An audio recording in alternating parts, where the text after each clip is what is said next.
प्यास लगी, पानी पीना है, तो पानी पीने के प्रति आपका उत्साह, जब तड़प बढ़ी तो उत्साह कैसा हो गया। अब आपका नियम है कि आप कोसा पानी पीते हैं तो ही प्यास बुझती है, कई लोग ठंडा पानी पीते हैं तो ही प्यास बुझती है, कई सामान्य पीते हैं तो ही प्यास बुझती है, कई लोग इलायची डाल के पीते हैं, कई लोग केसर डाल के पीते हैं, कई चांदी के पात्र में पीते हैं, कई डिस्पोजल में पीते, सबके अपनी अपनी रुचि। पर जब उत्साह बढ़ जाता है तो पानी चाहिए, चाहे जैसे मिले। भूख लगी है तो रोटी चाहिए, चाहे जैसी सब्जी हो, नमक से खिला दो लेकिन दे दो। ठीक वैसे ही जब तक उत्साह भगवत प्राप्ति का चित्त में नहीं होगा, हम जितने भक्तों के चरित्र सुनते हैं सब उत्साहित हैं भगवत दर्शन के लिए, हम अभी उतने उत्साहित नहीं। और उत्साह का मतलब ये भी नहीं होता कि हमारी वजह से कितने परेशान हो गए, माता पिता परेशान, बहनें परेशान, परिवार परेशान, अरे भैया याने तो नाक में दम कर रखो है, वृंदावन जानो है, वृंदावन जानो है, ऐसा नहीं। उत्साह केवल अपने चित्त को अनुभव हो, और फिर परिस्थिति यदि अनुकूल नहीं है तो सबको परेशान नहीं करे, बस चित्त में बैठे बैठे रोता रहे। ठाकुर मीराबाई अपने जन्म से कितने वर्षों तक वृंदावन नहीं जा पाई। विवाह हो गया, विवाह होने के बाद जिनसे विवाह हुआ वो पधार गए, उसके बाद राणा ने कितना कुछ किया, उसके बाद लौट करके फिर से मेड़ता आ गई, और फिर कहीं जाकर के लंबे समय बाद तब वृंदावन की प्राप्ति हुई। इस बीच में मीराबाई विचलित हो गई हो, सबको परेशान कर दिया हो वृंदावन जाने के लिए, ना।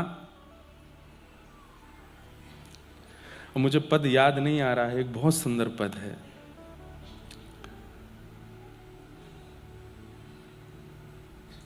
मीराबाई जो वृंदावन जाने वाले होते थे उनको प्रणाम करती थी, और प्रणाम करते हुए कहती थी कि बस उस रज को प्रणाम कर लेना, उस भूमि को प्रणाम कर लेना, उस दिशा को प्रणाम कर लेना जिस दिशा में वृंदावन है। प्रतीक्षा की है।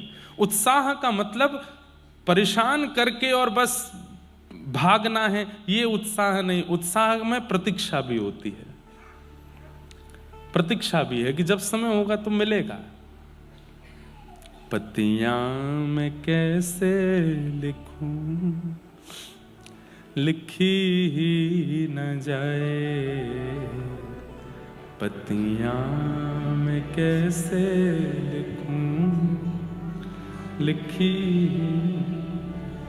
हमने आज वचन दिया है कि 3 दिवसीय मीरा चरित्र बंबई में करेंगे, और हमारे भट्ट परिवार को ही कहा है, जो इस कथा के मनोरथी हैं उनसे ही कहा है कि आप कोई कथा देंगे, और 3 दिवस केवल मीरा चरित्र। मीरा चरित्र में बहुत पद हैं जो अभी तक हमने गाए नहीं। हमारी एक बुरी आदत है कि मुझे पद जब मैं पढ़ता हूँ तब मुझे याद रहता, फिर मंच पे आके मुझे ढूंढना पड़ता कहाँ होगा, कैसे होगा, तो निकल नहीं पाते। नहीं तो बहुत अच्छे अच्छे पद हैं। कलम धरत मेरो कर कांपत है, कलम धरत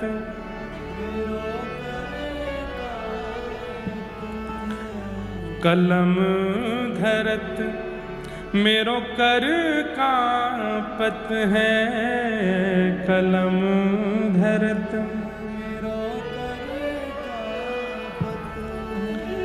नैन रहे हैं झराए, नैन रहे हैं झराए, पत्तियां मैं कैसे लिखूं, लिखी ही न जाए, पत्तियां मैं कैसे लिखूं, लिखी। किसी ने बाईसा को कहा है कि तुम 2 काम किया करो, वृंदावन की बहुत याद आती है लेकिन अभी जा नहीं सकती, तो क्या करोगे? जिस दिशा में वृंदावन है, मेड़ता से वृंदावन जिस दिशा में है, उस दिशा की ओर नित्य प्रणाम किया करो, उस दिशा की ओर बैठी रहा करो, उस दिशा को ही देखती रहा करो। और बहुत ज्यादा याद आवे तो पत्र लिखा करो, और पत्र लिख करके वृंदावन जाने वालों के हाथ वृंदावन भिजवा दिया करो। ठाकुर जी पत्र पढ़ते हैं बंधु, व्हाट्सएप नहीं चलाते ठाकुर जी, उनके पास सोशल मीडिया नहीं है, पर यह बात आप बिल्कुल सत्य मान लीजिए, हमारी ठाकुर जी पत्र पढ़ते हैं। आपके मन के भाव, आपके मन की इच्छा जो हो लिखिए, रात्रि में सोने से पहले अपने ठाकुर जी के पास रख दो, घर के ठाकुर जी को ही पढ़ाओ। और इच्छा है कि नहीं धाम के ठाकुर जी को भेजना है, वैसे तो भेद नहीं मानना चाहिए, अपने लाला धाम के लाला एक ही हैं, और धाम के लाला ही हमारे संग बैठे हैं, पर धाम की भी तो याद आती कभी कभी, तो क्या करें। कोई धाम जा रहा हो, मिल जाए तो अच्छा, नहीं मिले तो अपने घर के ठाकुर जी को रात्रि पत्र दे दो, जिद शिकायत करके नहीं, बस दर दो चुपचाप, बोले आप पढ़ लेना। पत्र की अवधि को 24 घंटे होने दीजिएगा, कोई संकेत ठाकुर जी ही दे देंगे, कोई संकेत ठाकुर जी से ही मिलेगा। या तो धाम आप पहुंच जाओगे, नहीं तो धाम आपके पास आ जाएगा, कुछ ना कुछ तो संकेत क्रिया ठाकुर जी करेंगे।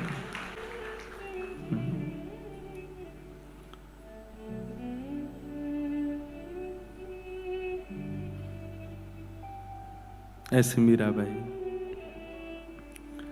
मीरा के प्रभु गिरधर नागर, मीरा के प्रभु गिरधर नागर, चरण कमल रखाए, हो चरण कमल रखाए, पतियाँ मैं कैसे लिखूं, लिखी ही न जाए, पतियाँ मैं कैसे लिखूं, बात कहूँ तो कहत न आवे, बात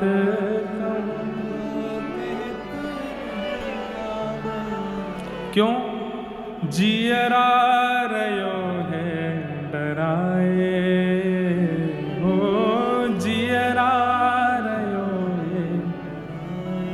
बाईसा की स्थिति देखो, वृंदावन जा नहीं सकती, पत्र में कुछ लिख नहीं पा रही हैं, कह कुछ पा नहीं रही हैं।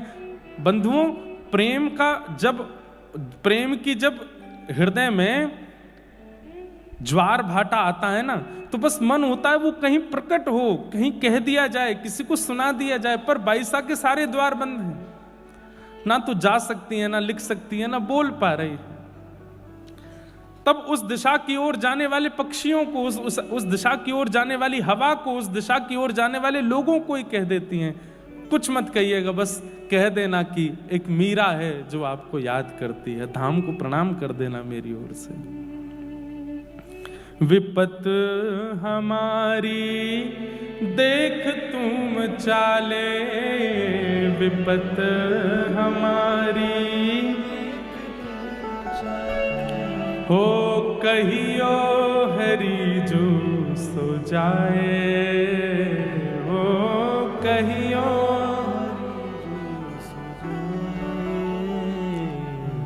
पतियाँ मैं कैसे लिखूं, लिखी ही न जाए, पतियाँ मैं कैसे लिखूं, लिखी।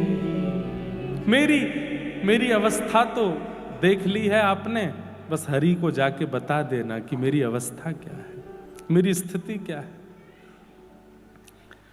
उत्साह में व्याकुल नहीं होता व्यक्ति की, जिद हो गई बस सब छोड़ छाड़ भागूं मैं, नहीं, प्रतीक्षा भी होती है। और प्रतीक्षा जिसके चित्त में नहीं है, धैर्य जिसके चित्त में नहीं है, वो प्रेमी नहीं है।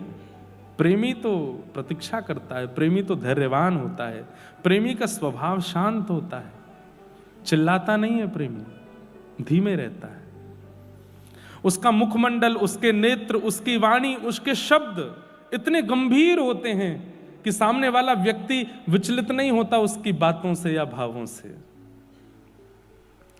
ये प्रेम का स्वरूप है। आपका उद्देश्य कथा सुनने के पीछे, भक्ति मार्ग के पीछे क्या है मुझे नहीं पता, पर मेरा उद्देश्य स्पष्ट है। हम ठाकुर जी से ना कुछ मांग रहे हैं, ना ठाकुर जी को मांग रहे हैं, हम खुद को देते हैं और बस प्रेमी बनकर के दे रहे हैं। और उसके लिए जो संभव होगा सब करेंगे कि हम ठाकुर जी को भा जाएं, बस वो हमको प्रेमी मान करके स्वीकार कर लें। कथा सुनने वालों से भी हमारी यही प्रार्थना, इसी भाव में रहो। जीवन में दुख आवे, दारिद्र आवे, कष्ट आवे, विपत्ति आवे, संकट आवे, सुख आवे, सब परिस्थितियों को प्रसाद मान के स्वीकार करो, पर अपना उद्देश्य मत भूलो। उद्देश्य क्या है, उस उद्देश्य पर अटल रहो। ये सब तो संसार का स्वरूप है। ये हम एक बात कहते हैं, संसार क्या है? दुखालयम शाश्वतम। ये दुखालय है। जैसे पुस्तकालय होता है, भोजनालय होता है, कार्यालय होता है, संसार का नाम दुखालय है। यहां पर दुख ही मिलना है, पर वो दुख, संसार अपना काम कर रहा है आपको दुख देने का, सुख देने का, पीड़ा देने का, आनंद देने का। उसको करने दो जो कर रहा है संसार। आप अपना उद्देश्य मत भूलो। आपका उद्देश्य क्या है? हरि चरणार विंदों की प्राप्ति, और उसके लिए आप लगे रहो। ये संसार तो रोकेगा आपको, टोकेगा आपको, आप मत रुको।